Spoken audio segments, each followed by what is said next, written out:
Morning. तो आज जो हम आपके सामने जो पॉलिटिकल साइंस है उसका जो क्वेश्चन है, कल आपको करवाया गया था गुट निरपेक्ष मूवमेंट। आज हम उससे थोड़ा और आगे चल रहे हैं।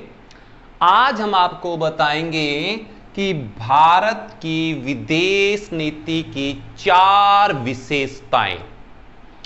ये आप अगर 3 मार्क्स में आता है तब भी क्वेश्चन सोल्व कर सकते हो, अगर 6 मार्क्स में आता है तब भी आप सोल्व कर सकते हो। देखिए, कोई भी क्वेश्चन सोल्व करने से पहले क्वेश्चन को समझना बहुत जरूरी है कि भारत का विदेश नीति, कि भारत विदेशों के साथ कैसा व्यवहार करता है। जैसे एग्जांपल कि आप अपने पड़ोसी के साथ कैसा व्यवहार करते हो। आप कैसा करोगे, आपको पता कि पड़ोसी से काम चलता रहता है, कोई काम पड़ता रहता है, इट मीन पड़ोसी के साथ आप मित्रतापूर्ण रहोगे, लड़ाई झगड़ा नहीं करोगे। वैसे मतलब अगर आप इंडिया हो, अगर आप हिंदुस्तान हो, अगर आप भारत हो, तो आपका जो पड़ोसी है, चाहे कोई भी है, ठीक है, तो आपने उसके एग्जाम्पल लेके ही इसके पॉइंट्स का मीनिंग देना है कि आप अपने पड़ोसी के साथ कभी लड़ाई झगड़ा नहीं करोगे। वैसा ही हमारा जो हिंदुस्तान है, आपको पता है शुरू से लेके आज तक हमारा जो देश है शुरू से ही शांति प्रिय था, है और शायद रहेगा, हमेशा रहेगा हमारा देश, क्योंकि हम कभी भी लड़ाई की शुरुआत नहीं करते।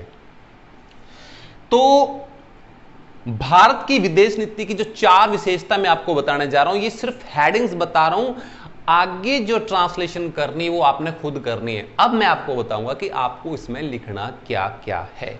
देखिए, यूएनओ प्रिंसिपल पालन करना। भारत के सबसे पहले आपको यह समझना चाहिए कि यूएनओ होता क्या है, यानी कि संयुक्त राष्ट्र संघ। पूरे विश्व की सबसे बड़ी संस्था का नाम है संयुक्त राष्ट्र संघ और भारत उसका सदस्य है। तो भारत हमेशा से ही यूएनओ के जितने भी रूल्स एंड रेगुलेशन है उनकी पालना करता रहा है, चाहे उसके लिए भारत का कितना भी नुकसान क्यों ना हो रहा। भारत ने कभी भी यूएनओ के ऊपर से कोई कार्य नहीं किया है। क्यों? भारत को पता है कि जो यूएनओ है वो पूरे विश्व शांति के लिए कार्य कर रही है। तो इस वजह से भारत की विदेशों के प्रति हमेशा से ही बड़ी अच्छी और सौहार्दपूर्ण नीति रही है, प्रेम पूर्वक नीति रही है। क्यों?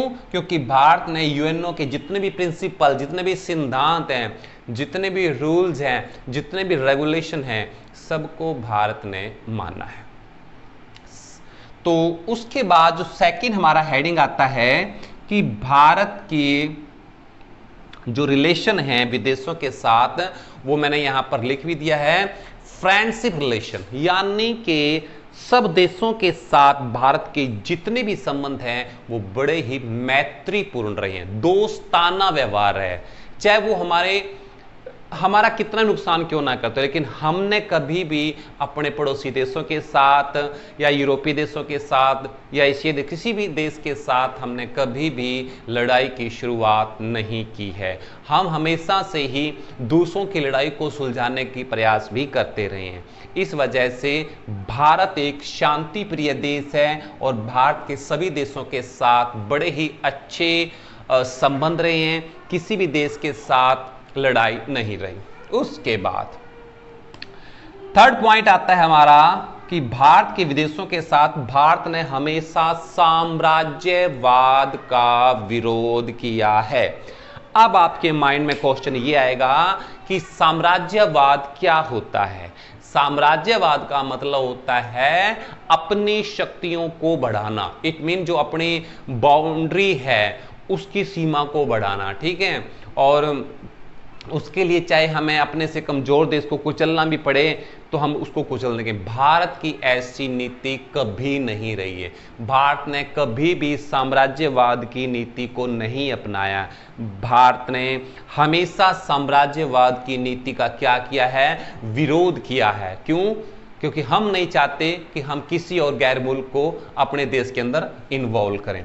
प्लस में भारत ने उपनिवेश का विरोध किया है, यानी कि अपने से कमजोर राष्ट्र को भारत ने कभी भी दबाने की या कुचलने की कोशिश नहीं की है। क्यों नहीं किए हैं? क्योंकि भारत नहीं चाहता कि किसी भी देश के नागरिक भारत के बारे में ऐसा सोचें कि वो हमारे कमजोर पावर्स का नाजायज फायदा उठाते हैं। इसलिए भारत ने हमेशा साम्राज्यवाद व उपनिवेशवाद का हमेशा ही क्या किया है? विरोध किया है।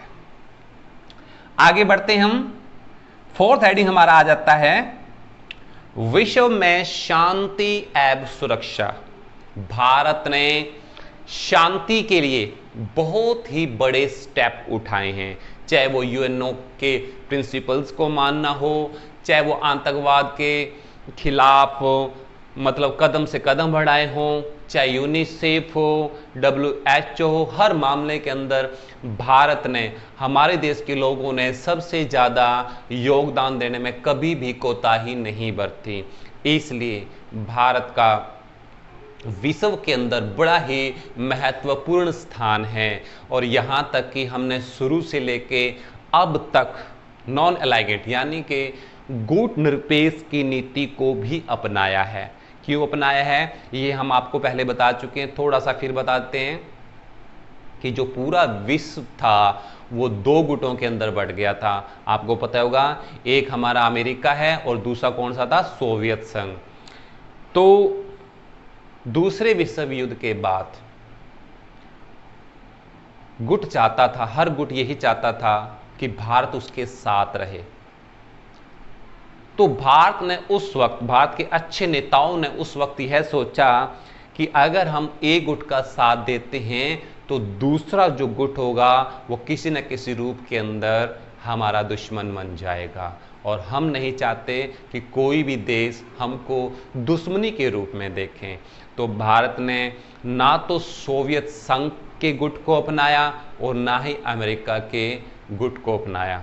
और उन्होंने यह बात और बोली भारत ने कि हम अगर विश्व सुरक्षा की बात आती है तो हम कदम से कदम मिलाकर साथ चलने को पीछे नहीं हटेंगे। क्योंकि उस वक्त जब सेकंड वर्ल्ड वार हुआ तो हमारे देश की जो स्थिति थी काफ़ी ज़्यादा अच्छी नहीं थी। उस वक्त हमारा देश का विभाजन भी हुआ था, 2 या 3 युद्धों का हम प्रकोप भी देख चुके थे, चाहे वो चाइना का युद्ध हो, भारत चाइना का युद्ध हो, चाहे वो भारत पाकिस्तान का युद्ध हो। तो उस वक्त हमारी जो हालात थी बहुत ही ज़्यादा बदतर थी। इस वजह से भारत ने शुरू से ही गुट निरपेक्ष नीति को अपनाया, शांति व्यवस्था को अपनाया, लड़ाई झगड़े से दूर रहे, साम्राज्यवाद को अपनाया, दोस्ती को अपनाया और विश्व में शांति व्यवस्था को बनाए रखने के लिए स्टेप बाय स्टेप चीज़ों को आगे बढ़ाया। क्यों? ताकि हमारे देश जो है इतनी सारी प्रॉब्लम होने के बावजूद भी आज विश्व के नक्शे कदम पर लगभग नंबर 1 की पोजीशन पर आने को जा रहा है। ये हम भारतीयों के लिए बड़े ही गर्व की बात है। आज भारत को विश्व गुरु के नाम से जाना जाता है। लोग भारत से बहुत कुछ सीखते हैं। जिस प्रकार हमने और देशों के मुकाबले में इस महामारी, जो कोरोना जैसी महामारी है, इससे किस प्रकार हमने एकजुट होकर जो इससे लड़ने का प्रयास करके दिखाया है, वास्तव में वो काबिल तारीफ है। और ये सिर्फ भारत जैसा देश ही कर सकता है। और देशों के हम एग्जाम्पल देख चुके हैं, वहाँ क्या कुछ हो रहा है, कितनी ज़्यादातर कंडीशन में लोग क्रिटिकल होते जा रहे हैं, हम ये देख चुके हैं। लेकिन हम भारतीयों को हमेशा से इस बात का बड़ा गर्व होता रहा कि मुसीबत के वक्त हम सारे भारतीय क्या हो जाते हैं? एक हो जाते हैं और हम उस वक्त आपसी रंजिश को भुलाकर और सारे के सारे एक पायदान पर खड़े हो जाते हैं। और अंत में मैं आपको बताऊंगा निष्कर्ष के तौर पर हम यही कह सकते हैं कि वास्तव में जो भारत है बहुत ही एक अच्छा और एक शांति प्रिय देश रहा है।